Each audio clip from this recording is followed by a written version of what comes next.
अजब रमा राघवची जोडी।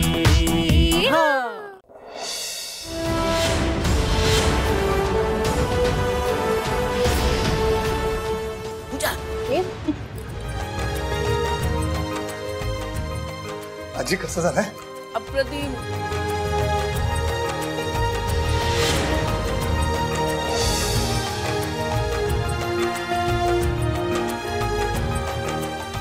आई, शिऱ्याचा इतका घमघमाट सुटला होता, तो घमघमाट जेव्हा मी घेतला ना तेव्हा मला असं वाटलं कधी एकदा मी तो शिरा खाते। आणि लाडूबाईंनी शिरा केलाय ना म्हटल्यावर तो चविष्ट असणारच। श्रुती, अगं ये ना, तुम्ही घे। नकोय, आबांचा शब्द मोडून मला एकही घास खायचा नाही। ठीक आहे। गजाननराव, अहो तुमचं उपकरण कुठे आहे? अरे देवा, मी आणतो। अरे थांब, मी घेऊन ये। अहो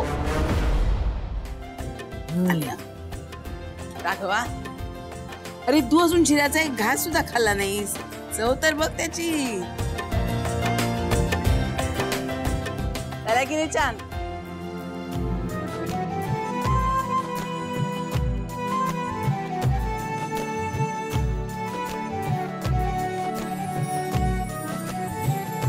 आज ह्या शिऱ्यासाठी मी अशी गोष्ट केली जी आपल्या घरात आधी कधीच घडली नव्हती। आजी, आई, वहिनी, आई, मला खरंच माफ करा। आपल्या घरातली चूल आज मी बाहेर नेली। अरे पण त्यामुळेच तर आम्हाला सगळ्यांना इतका छान शिरा खायला मिळाला। काय शालिनी? लाडूबाई इकडे या, दोघांनी इकडे या। या या, आज मी तुम्हा दोघांना माझ्या हाताने शिरा भरवणार आहे। या बरं।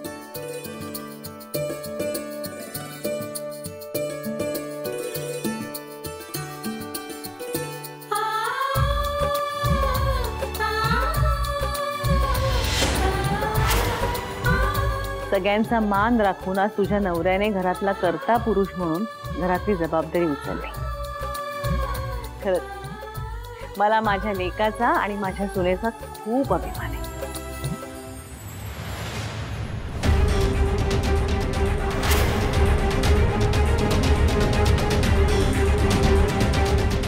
अगं अगं,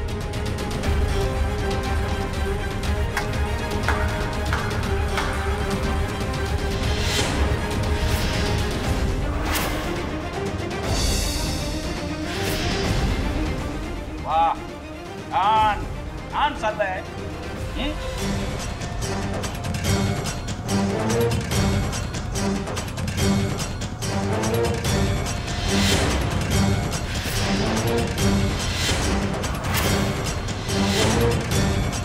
तुम्हाला तिच्या हातचा शिरा खायचाच होता तर मगाशी माझ्या समोर नाटक का करत होतात?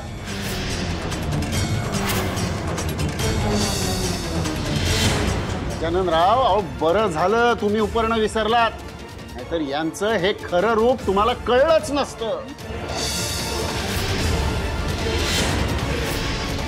माधवा, आज या एका प्रसंगाने खूप काही मला नव्याने कळतंय। खूप जणांची मला नव्याने ओळख होते। आमच्या घरातील स्त्रिया चुलीला अन्नपूर्णेचा अवतार समजतात, तिचं पावित्र्य जपत असतात। पण आज परक्या चुलीवर झालेला शिरा चक्क त्यांना चविष्ट वाटायला लागलाय। काय पूजा, शालिनी, बरोबर बोलतोय ना मी? आबा, पण रमाने खरंच खूप आज ठीक आहे। गेले काही दिवस बघतोय तूही त्यांच्या सुरात सूर मिसळायला लागलायस। गजाननराव, अहो नव्या सुनेचा पायगुणच जर अपशकुनी असेल ना तर दुसरं काय होणार?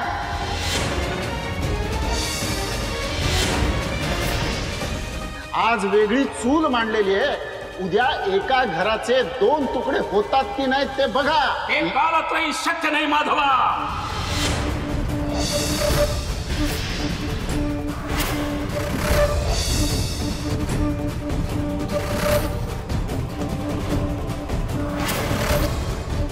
राघवच्या नावापुढे असलेलं माझं नाव मी काढून टाकलंय, हे विसरू नका. तेव्हा वाटणी तर लांबच राहिली, पण त्यांना या घरात हक्काने राहता येणार नाही.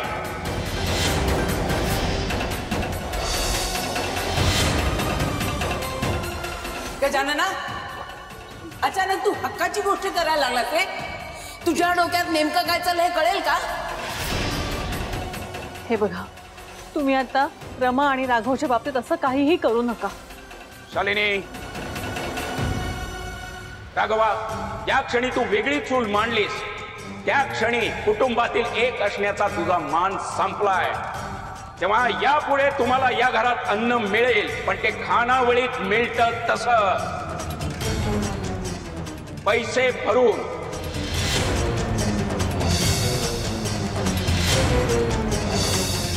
यापुढे तुला आणि तुझ्या बरोबर राहणाऱ्या या मुलीचा खर्च तुलाच करावा लागेल. घरात राहण्याची सुद्धा ठराविक रक्कम मोजावी लागेल.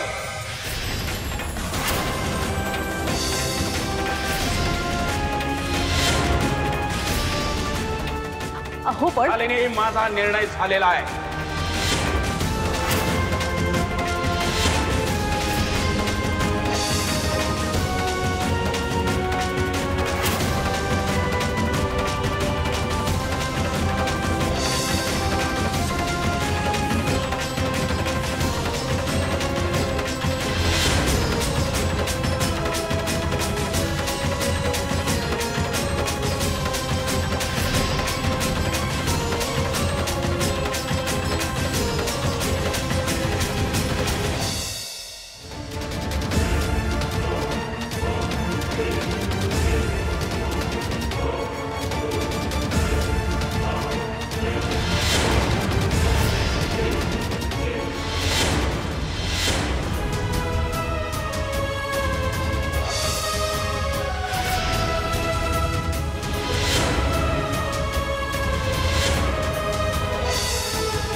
आबा,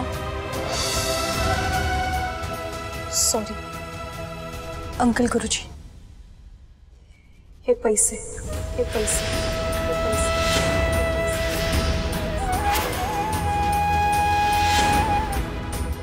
राघवच्या पैशांवर माझ्यापेक्षा जास्त अधिकार तुमचाच आहे. आज तो जो कोणी आहे ते फक्त आणि फक्त तुमच्या संस्कारांमुळे. आणि अश्विनी, आता माझा कुणाच्याही पैशावर काही हक्क राहिलेला नाही. अंकल गुरुजी, राघवच्या पैशांवरच नाही तर राघववरही सगळ्यात पहिला अधिकार तुमचाच आहे. आणि म्हणूनच हे पैसे तुमचेच झाले. अपशकुनी हाताने दिलेली लक्ष्मी फळत नसते. तेव्हा या हाताने दिलेले पैसे मी घेणार नाही.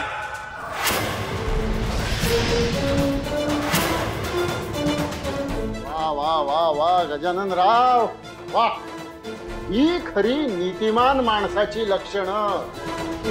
कार्तिकेया, आता आबांची गादी तुलाच चालवायची आहे. त्यामुळे हे सगळं तू आत्मसात कर. हो, हाँ हाँ.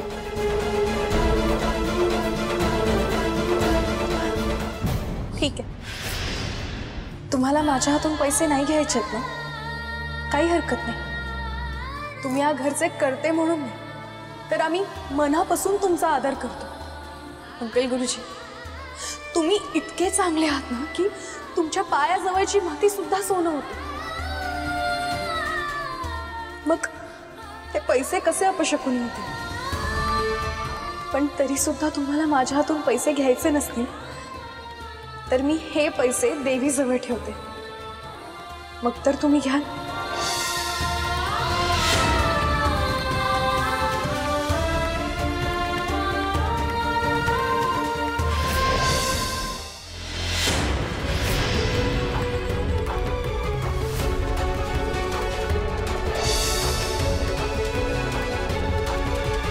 अरे पैसे तूच मागितलेस ना, आता असं गोंधळल्यासारखा का दिसतोय? उचल उचल ते पैसे.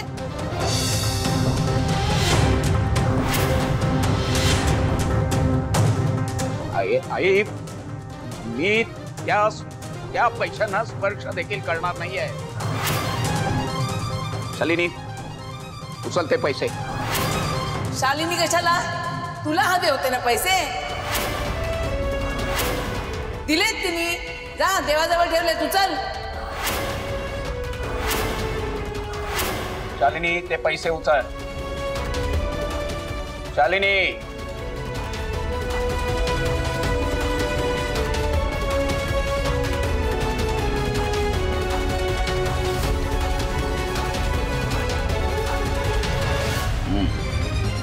शालिनी माझं उपरणं आणून दे, मला उशीर होतोय.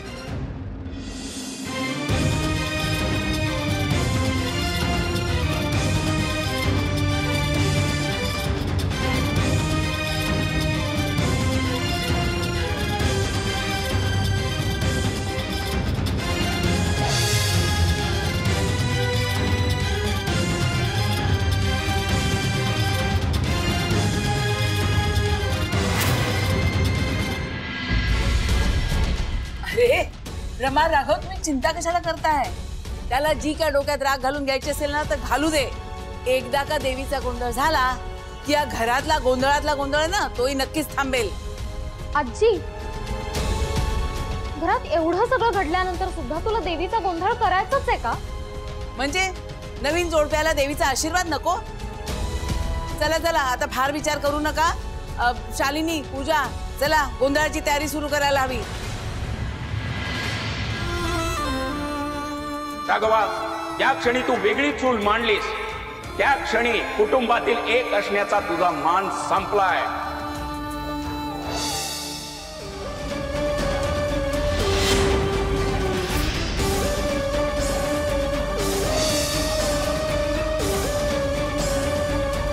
$70 crores in cash. 70 crores in cash?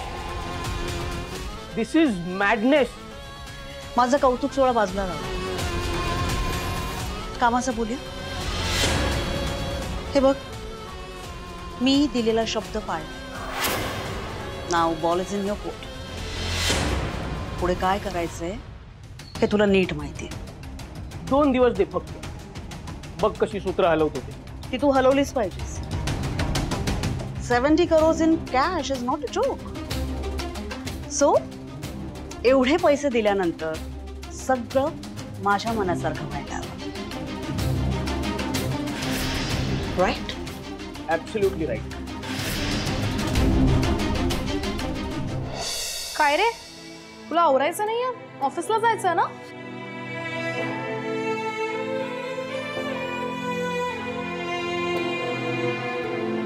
काय झालं राघव? कसला विचार करतोस? आज जे घडलं त्याचाच. राघव, काल बघितलं मी तुला, पगाराचे पैसे इतका वेळ मोजत होतीस तू. किती खुश होतीस, भविष्यातल्या सेव्हिंग्स बद्दल इतकं छान बोलत होतीस. आणि आज अचानक सगळे पैसे लगेच तू आबांच्या हातात काढून दिलेस. अभिमान वाटतो मला तुझा. राघव, पैसे योग्य हातात पोचले हे तुला पटतंय ना?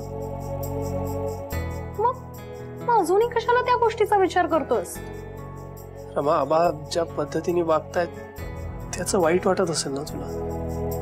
मला माहितीये तू सगळ्या गोष्टी शांतपणे नुसत्या सहन करतेस, दुसऱ्याला समजवण्याचा आणि समजून घेण्याचा प्रयत्न करत असतेस. पण या सगळ्या गडबडीत तुला तुझ्या घरची आठवण येतच असेल ना.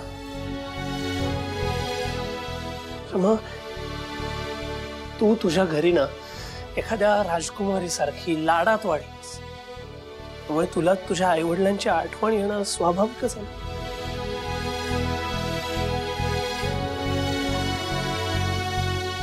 राघव, डॅडची तर आठवण येतेच आहे, पण अंकल गुरुजी सुद्धा माझ्यासाठी डॅड सारखेच आहे. आणि दोघांच्याही बाबतीत सिच्युएशन सेमच आहे. म्हणजे आधी डॅडच्या कंपनीची सीईओ होण्यासाठी धडपड करत होते. आता या घरची चांगली सून होऊ शकते हे दाखवून देण्यासाठी अंकल गुरुजींसमोर धडपड करते. राघव, मला पूर्ण खात्री आहे जसं डॅडला मी दाखवून दिलं होतं ना की मी सीईओ होण्यासाठी पूर्णपणे कॅपेबल आहे, तशीच एक दिवस मी अंकल गुरुजींना सुद्धा दाखवून देईल की मी या घराची खूप चांगली सून होऊ शकते. मग तू नको टेन्शन घेऊस. रमा, मी आता मित्र नाहीये तुझा, नवरा सुद्धा आहे. त्यामुळे एखादी गोष्ट तुझ्या मनासारखी नाही घडली तर त्याचं टेन्शन मला घेणारच ना. आणि हे बघ रमा, आपल्या लग्नानंतरच्या पहिल्या पगारातून मला तुझ्यासाठी काहीतरी घ्यायचं होतं. एखादी अशी गोष्ट जी आयुष्यभर तुझ्या बरोबर राहील. झालं काय, तुला साधे हात खर्चाला सुद्धा पैसे नाही देता आले मला. अरे वा, असं कसं म्हणू शकतोस तू? असं अजिबात नाहीये. उलट तू मला ऑलरेडी काहीतरी दिलंस. काय? Unforgettable memory. नवऱ्याचा पहिला पगार हातात मिळण्याची आणि ती मोजण्याची मेमरी. इनफॅक्ट त्यासाठी मलाच तुला काहीतरी दिलं पाहिजे. काय?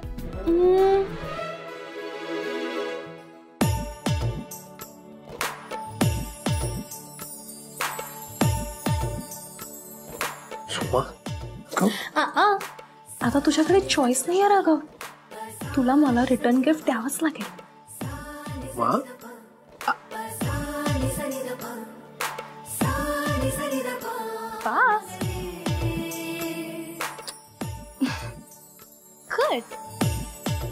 मिस्टर हसबँड, आता न मिळालेल्या हात खर्चाची इंटरेस्ट सकट वसुली झालेली आहे.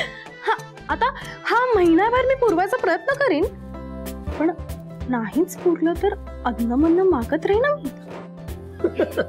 रमा, तू पण ना, मला उशीर होतं, ऑफिसला जायचंय. मी आलो, कपडे बदलून येतो.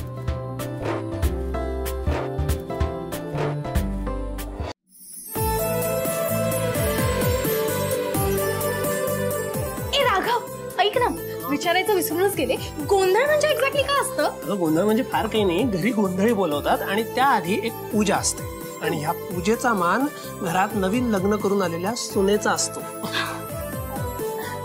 अरे तरी सुद्धा एक्झॅक्टली काय होतं? अगं ते सगळं आई आणि आजी सांगतील तुला, कशाला काळजी करतेस? घ्या, 100 वर्ष आयुष्य आहे आजीला. आजी अगं हे बघ, आम्ही या साड्या सिलेक्ट केल्यात गोंधळासाठी. आई, हा कलर ना तुमच्यावर खरंच खूप सुंदर दिसेल, तुम्ही ही साडी नेसा. बरं.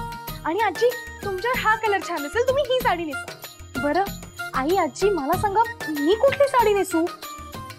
ती अजून यायची आहे. अगं जिनी पूजा करायची असते ना, तिने देवीच्या पायावर वाहिलेलं वस्त्र नेसायचं असतं. ए शालिनी, कार्तिकेयाला आठवण कर. हो हो, सांगितलंय मी त्याला. त्याला साडीही दिलीये. तो हळद कुंकू वाहून देवीच्या पायापाशी ठेवणार आहे आणि नंतर घेऊन येईल. वाव, मी ना खरंच खूप एक्साइटेड आहे माझी साडी बघायला. आई, ज्वेलरी बघू. या बायकांची इतकी सहनशक्ती कुठून येते? आत्ता आबांच्या बोलण्यामुळे सगळ्यांचाच मूड गेला होता, पण आता किती हौशीने तयारी करताय. रमा, तुझी तर कमाल आहे. सगळं विसरून या घरातल्या बारीक सारीक गोष्टीत सहज मिसळून जातेस. तुझी ही बाजू आबांना कळावी इतकीच देवीच्या चरणी प्रार्थना करणार आहे.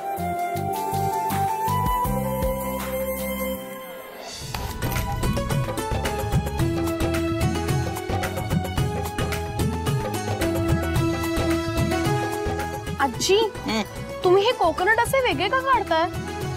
या बघतेस ना अश्विनी, इथपासून सुरुवात आहे आता.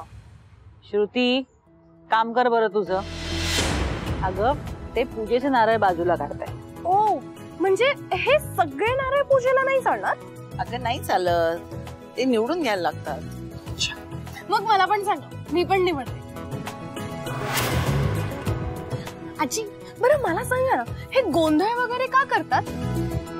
अगं आपल्या घरात चांगलं कार्य झालं ते या देवाच्या कृपेमुळे झालं, म्हणून त्याचे आभार मानायचे. नवीन जोडप्याच्या नवीन आयुष्याला सुरुवात होणार, त्यांच्यावर तुझी कृपादृष्टी कायम अशीच राहू दे असं मागणं मागायचं. आणि हे आपलं मागणं गोंधळी देवी आईपर्यंत पोहोचवतात. त्याच्याबरोबरच ह्या आपल्या लोककला आहेत ना, त्या सगळ्या पण जिवंत राहतात. पण आजी, मला अजून एक गोष्ट सांगा. अरे देवा, अजून आहेस का तुझं? एवढा उत्साहानं पूजामध्ये सुद्धा नव्हता. अगं आजी, वहिनीला असे प्रश्नच पडले नाहीत, कारण की तिला सगळ्या संस्कार आणि परंपरांची माहिती होती ना आधीपासून. हो, मला नाही माहित हे सगळं, पण श्रुती, मला हे सगळं शिकायला नक्कीच आवडेल. अगदी बरोबर. हे बघ, शिकण्याची तयारी असली ना तर जगात कुठलीही गोष्ट आड येत नाही.